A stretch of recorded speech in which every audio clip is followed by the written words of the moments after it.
Okay, folks, it's your buddy Mike Messier, Mike's Instant Movie Review. Here we go. Dune 2.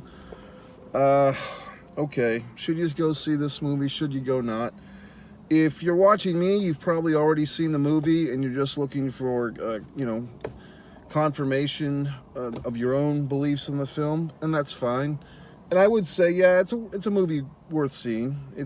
They put their money into this movie. It's an epic. And this is the type of movie that we're all supposed to go see, and we're all supposed to have an opinion on. So here's my opinion. And some disclaimers. First of all, the 2021 version of this movie, or the first one, not the version, but the original or whatever the fuck, I went to see it. I thought it was slow. This is the one from a few years ago, not the 2024 one. I thought it was slow, and I just left thinking, okay, this whole thing was just a setup for a sequel for a bunch of other movies. And so here we are, let the bunch of other movies begin.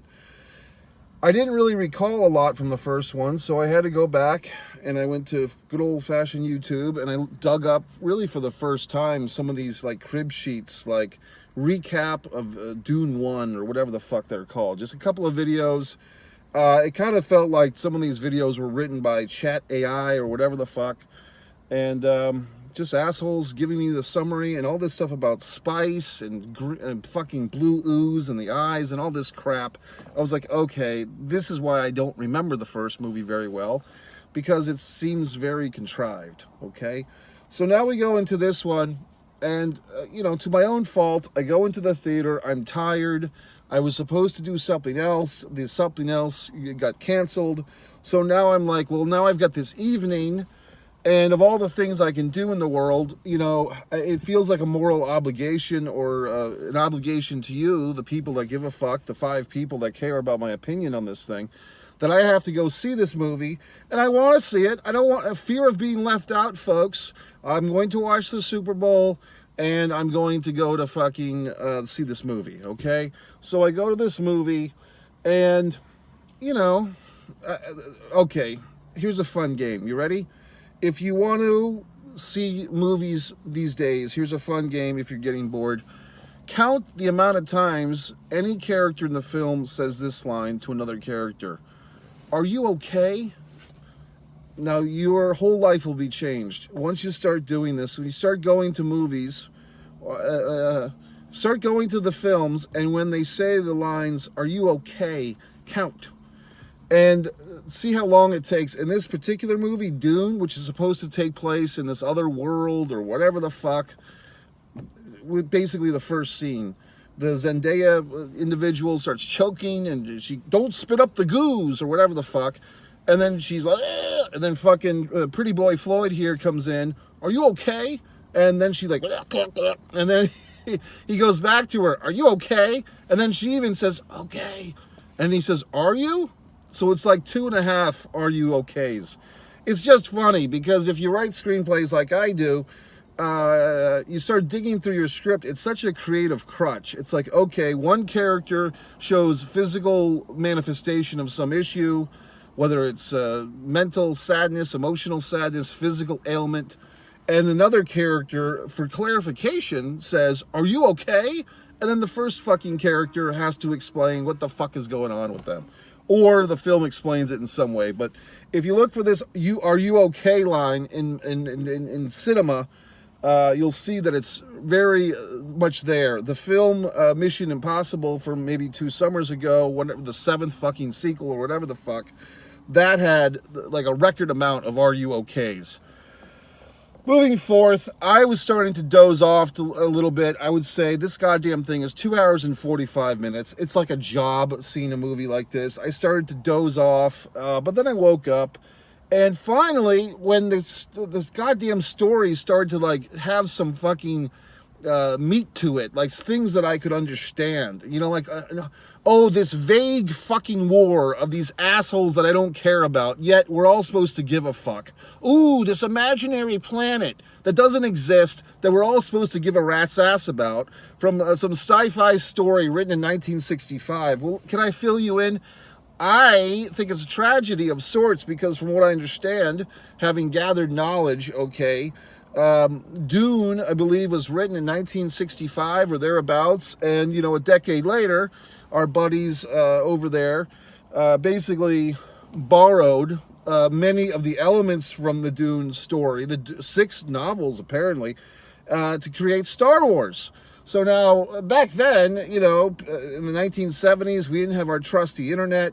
And but I believe even at the time, people were kind of like, hey, this Star Wars phenomena is somewhat similar to Dune, maybe a bit more action and a bit more Wild Westness in the Star Wars films, but a lot of people were kind of pointing out, hey, there's a lot of similarities here between this Star Wars movie, spectacular, and these Dune novels. However, the Dune novels weren't the first one to the cinema. So everyone got caught up, and we all know the story. 50 years later, Star Wars is a worldwide phenomenon, and Dune has kind of been sitting on the sidelines. Now, I believe that there's been other film interpretations. Wasn't Sting in one? Now they have Labyrinth being re-released. It's all these goddamn things. But I believe there was a Sting, if I'm not mistaken, was in a Dune that didn't do so well, apparently. But here we are in 2021, and now Dune's coming out. I went to go see Dune. I was like, oh, this is kind of like Star Wars. Like, there's some Star Wars type of elements. But really, it's the Dune elements that were stolen in the first place. So now it's kind of like a thing where, an asshole like me that kind of grew up on Star Wars, all these things of like the sand and the Imperial, and there's 2 sides, and all this horse shit. It just rings like kind of Star Warsy, but when you see these Dune movies, they're so dramatic and serious. You know what I mean? In other words, they're not really fun. I mean, it's well-made filmmaking, and you pay all the big money for all the top stars and blah, blah, blah, and the great Hans Zimmer music and all this refined horse shit. But at the end of the day, are these movies fun? And the answer is really no. I mean, this is more like a very dramatic. There's not much levity, meaning i.e. humor.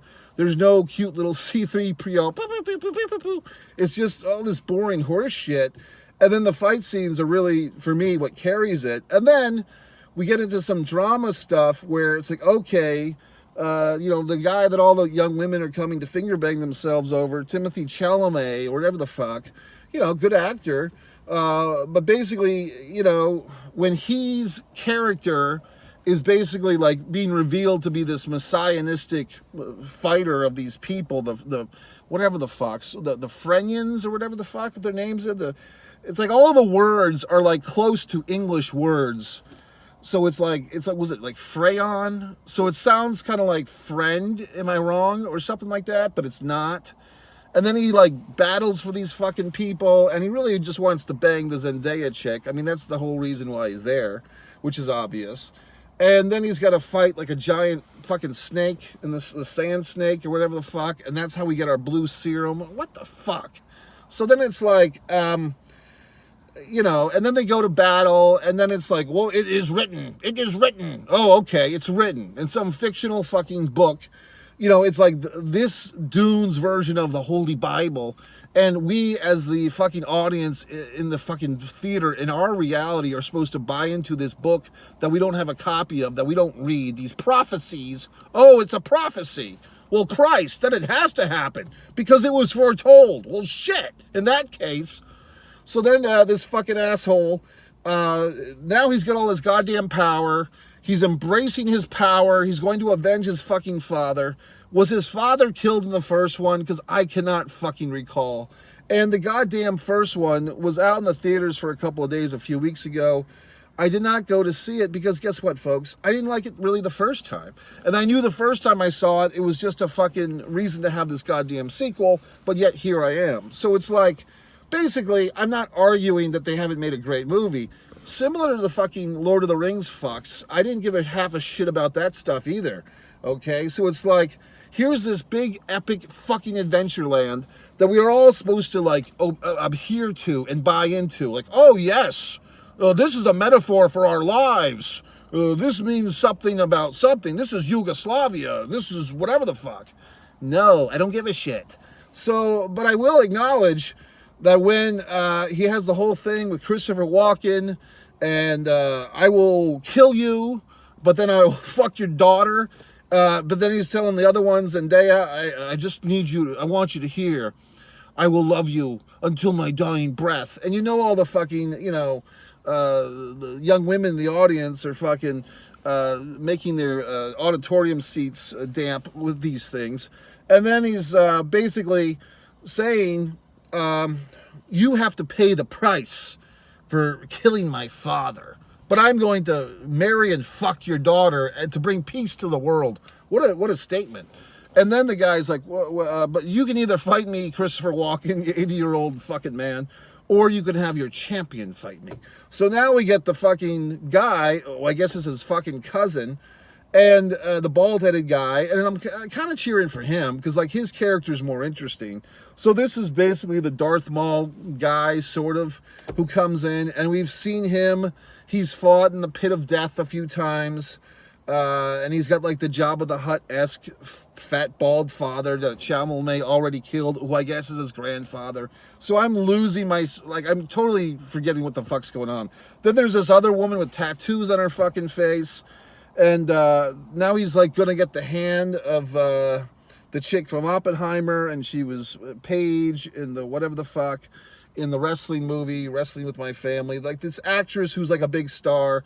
So it's like all these big stars. It's like, oh, here's this big star, and there's that big star, and all these fucking people that are big stars now that I don't give half a fuck about, to be honest with you. So it's like, oh my goodness, all this stuff is so important, and it means so goddamn much, and it's so relevant. Okay, whatever the fuck. But when they finally like have this situation, I'm like, okay, here's some real storylines I can invest in, like, and it's like, finally, this fucking movie comes together with all this, like, 5 hours, I'm counting the last fucking experience, like, all this horse shit, we finally have a human experience that I can relate to.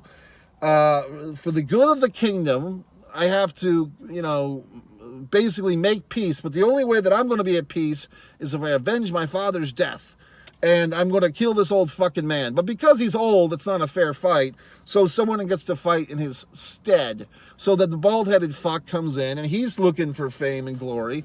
And he's having his brother kiss his foot and all this stuff. And then it's like, he's calling poor Zendaya, is this your pet? Is this your pet? And then they're having this big fight. And somehow Chalamet gets stabbed a couple of times. But the great thing about fucking heroes in movies is they get stabbed, they get shot. Somehow they just fucking live. Like everybody else in a fucking movie, if they get stabbed once or shot once or just a paper cut, they're fucking dead. But the heroes of the movie, they can get stabbed in the heart, they can get shot 5 times in the chest. I mean, they're basically Tupac in fucking 93 or whatever the fuck. They just live through goddamn everything. So, any fucking way. Then Pretty Boy Floyd here, kills Bald-Headed Geek. Then he goes over and he's like, I'm going to take Rose McGowan here, or whatever the fuck her name is, Paige Van Zant, and I'm going to fuck her, and Walken, I'm going to kill you. And then we somehow, in this fucking world with no cell phones, no smartphones, no internet, somehow we get word from the Five Council that they're not accepting his ascension. Okay, well, where the fuck did that come from? How did you get word from this shit just happened. This fight just happened, and Chalamet is taking over the goddamn world, but the 5 heads of state, wherever the fuck they are, have somehow made their fucking accord. How? Did we even see that? I mean, where would they have like some hieroglyphic form of communication that we don't know about?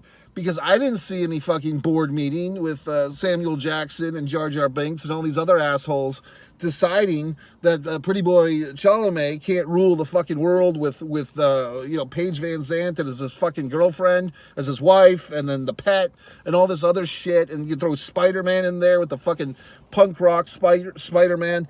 It all makes a hill of nonsense. And I'm just sitting there thinking, I think I'd rather just watch, 90 Day Fiancé or some goddamn murder mystery fucking show, or the Delphi murders, or something with reality. Because this fictional sci-fi bullshit is just, the problem is, like I said, all the best parts of this fucking movie were more or less done by Star Wars 40 fucking years ago, and now Dune has to have the scraps of its own meal, basically. That's it.